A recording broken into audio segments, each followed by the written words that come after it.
Assalamualaikum warahmatullahi wabarakatuh. Selamat pagi, selamat siang, selamat malam, dan selamat beraktivitas kepada teman-teman semua. Kami, mahasiswa Universitas Malikus Saleh, Fakultas Kedokteran Prodi Psikologi, akan menjelaskan dan membahas mengenai desain dua kelompok, yang dimana desain dua kelompok ini adalah salah satu dari materi psikologi eksperimen.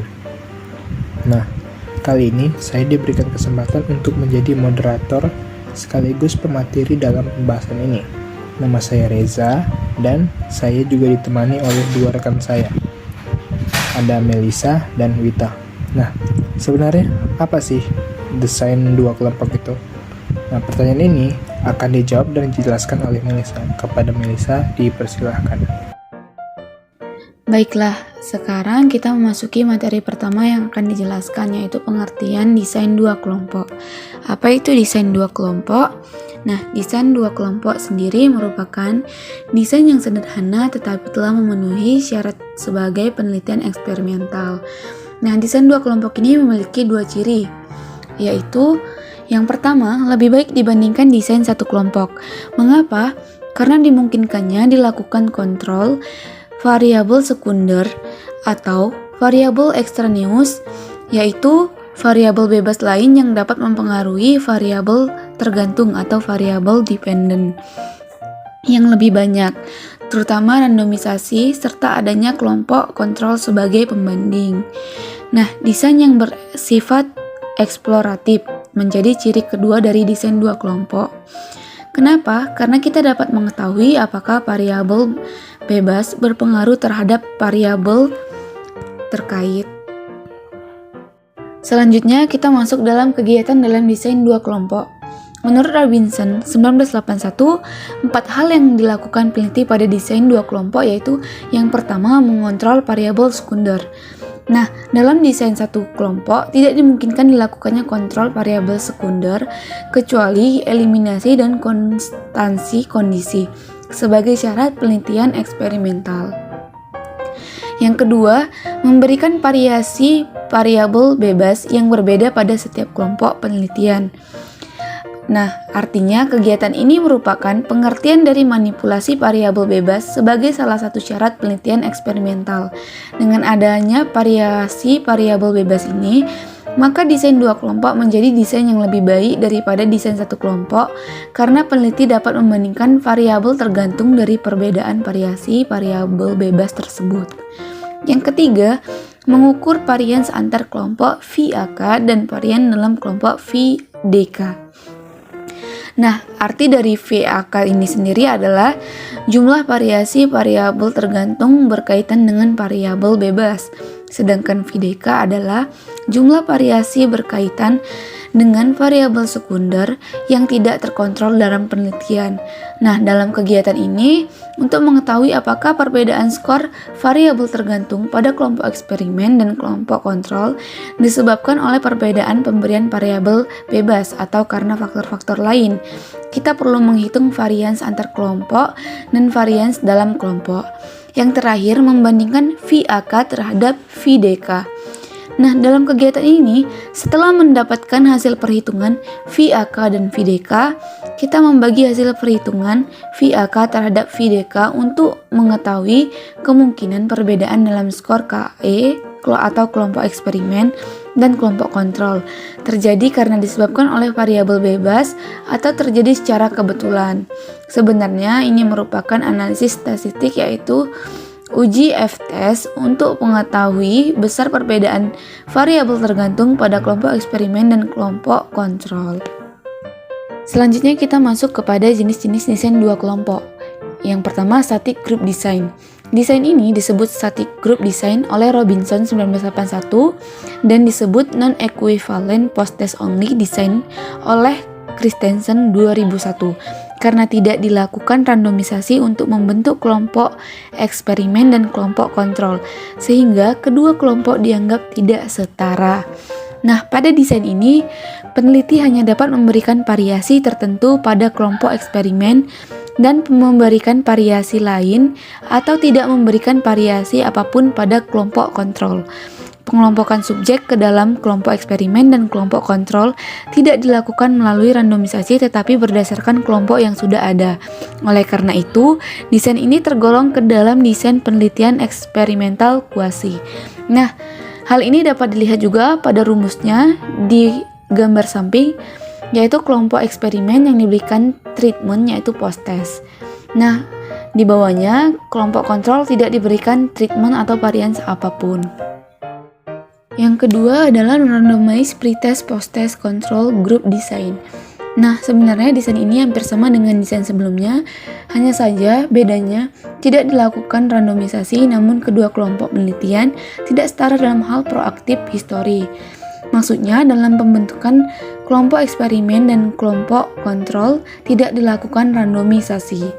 Nah, dalam desain ini dilakukan treatment yaitu post-test dan pre-test. Nah, pre-test dan post-test harus merupakan tes yang sama agar hasilnya dapat diperbandingkan. Pre-test sering menginformasikan kemampuan awal atau initial position para subjek sebelum dilakukan penelitian atau dengan kata lain adalah proaktif history mereka. Konstansi terjadi karena skor variabel tergantung adalah skor hasil post-test dikurangkan dengan hasil pre-test setiap subjek. Jadi skor yang diperoleh adalah peningkatan atau penurunan variabel tergantung akibat dilakukannya penelitian. Nah, dapat dilihat pada gambar di sebelah bahwasanya kelompok eksperimen diberikan treatment pre-test dan post-test. Begitu juga dengan kelompok kontrol. Oke, terima kasih kepada Melisa yang telah menjelaskan apa itu desain dua kelompok. Nah, jadi sudah jelaskan apa itu desain dua kelompok. Tadi juga Melisa sudah menjelaskan beberapa jenis-jenis desain dua kelompok. Tetapi, bukan cuma itu aja. Masih ada beberapa jenis-jenis lainnya yang belum disebutkan. Nah, untuk itu, selanjutnya dipersilakan kepada Wita untuk menjelaskan lanjutan dari jenis-jenis desain dua kelompok. Selanjutnya ialah randomized two group design post-test only. Seperti kita ketahui, terdapat kelompok eksperimen dan kelompok kontrol yang dimana pada tahapan ini kelompok eksperimen dikenai perlakuan sedangkan kelompok kontrol tidak dikenai perlakuan sama sekali. Dalam akhir penelitian, kedua kelompok dikenai post-test.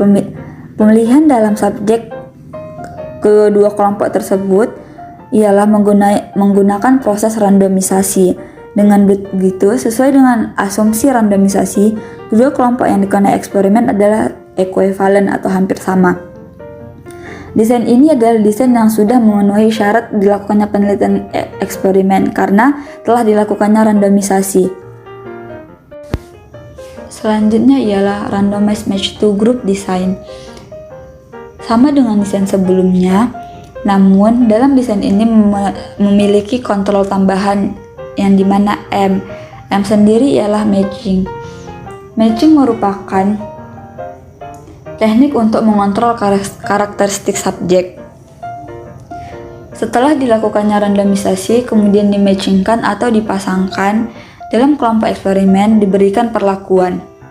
Sedangkan dalam kelompok kontrol, setelah dirandomisasi, kemudian dimatchingkan tidak diberikan kontrol sama sekali. Hasil dari kelompok eksperimen dan kelompok kontrol tersebut yang dapat kita ukur di kemudian. Selanjutnya ialah pre-test post-test control group design. Yang perlu diperhatikan di sini ialah terdapat O1 dalam KE dan O1 dalam KK, yang dimana cara kita melihat di sini ialah randomisasi kemudian dimasukkan ke KE ataupun KK, kemudian O1 tersebut ialah diberikan pre-test yang dalam kelompok eksperimen diberikan perlakuan, sedangkan dalam kelompok kontrol tidak diberikan perlakuan. Pada desain ini dilakukan randomisasi sebagai kontrol terhadap proaktif history untuk menyetarakan kelompok eksperimen dan kelompok kontrol. Namun, yang perlu diperhatikan di sini ialah gain score, yang dimana gain score itu ialah selisih antara skor post-test dengan pre-test pada kelompok eksperimen maupun kelompok kontrol. Oke, terima kasih kepada Wita yang telah menjelaskan lanjutan dari jenis-jenis desain dua kelompok. Tapi masih ada satu jenis lagi nih, desain dua kelompok yang belum disebutkan. Nah, jadi yang terakhir itu ada Analysis of Covariance Control Group Design. Apa itu? Sebenarnya, Analysis of Covariance Control Group Design ini sama dengan desain-desain sebelumnya. Randomisasi tetap dilakukan, manipulasi VB tetap dilakukan kepada ketua kelompok, tapi yang membedakan itu hanya dalam analisis statistik. Gimana maksudnya? Jadi, di jenis ini, rumus kontrol statistik itu dimodifikasi dengan menambahkan analisis covariance. Nah, sebelumnya kami mohon maaf tidak menampilkan rumusnya, tapi teman-teman bisa melihat di buku Psikologi Eksperimen milik Like Senioti, Aries Yulianto, Bernadette N. Setiadi, HD halaman 140. Nah, jadi di situ dijelaskan nilai R menunjukkan korelasi antara skor Vs dengan skor Vt. Nah, jika memang Vs diduga berpengaruh terhadap Vt, kita bisa menghitung korelasi antara keduanya, Vs dan Vt, untuk mengetahui seberapa besar hubungan keduanya. Nah, dengan menghitung 1 kurang R kuadrat, kita bisa melihat pengaruh dari variabel selain Vs terhadap Vt. Jadi, R kuadrat ini maksudnya korelasi antara Vs dengan Vt. Jadi, kalau kita misalnya menghitung itu, kita bisa lihat variabel selain mereka berdua ini yang berpengaruh. Nah, karena dalam penelitian eksperimental, Vs yang diduga berpengaruh terhadap Vt sudah dikontrol agar VB saja yang mempengaruhi Vt. Maka 1 kurang R kuadrat menunjukkan pengaruh VB terhadap Vt. VB di sini maksudnya itu hasil dari 1 kurang R kuadrat tadi. Kan sebelumnya kan R kuadrat itu korelasi antara Vs dengan Vt. Nah, kalau kita cari itu sesuai rumus tadi, maka dapatlah VB yang mempengaruhi Vt, bukan Vs yang berpengaruh Vt gitu. Oke, selanjutnya kita masuk ke perbandingan berbagai desain dua kelompok. Nah, di antara ke-6 desain dua kelompok ini, desain randomized match to group lah yang baik karena memberlakukan dua prosedur kontrol, yaitu randomisasi dan matching. Dengan demikian, desain inilah yang lebih mudah dalam analisis. Tapi, desain pretest dan posttest merupakan desain yang lebih baik daripada desain posttest only, karena peneliti akan lebih banyak memperoleh informasi awal mengenai Vt gitu. Oke, dari pemaparan yang telah dijelaskan oleh saya dan rekan-rekan saya, kita bisa ambil kesimpulan kalau desain dua kelompok ini memiliki dua kelebihan dari desain satu kelompok. Yang pertama itu meningkatkan validitas internal penelitian. Yang kedua, adanya kondisi yang diperlukan untuk melakukan perbandingan. Yang ketiga, desain dua kelompok bersifat eksploratif. Dan yang keempat, mudah dilaksanakan karena hanya memberikan perlakuan yang berbeda kepada dua kelompok yang berbeda.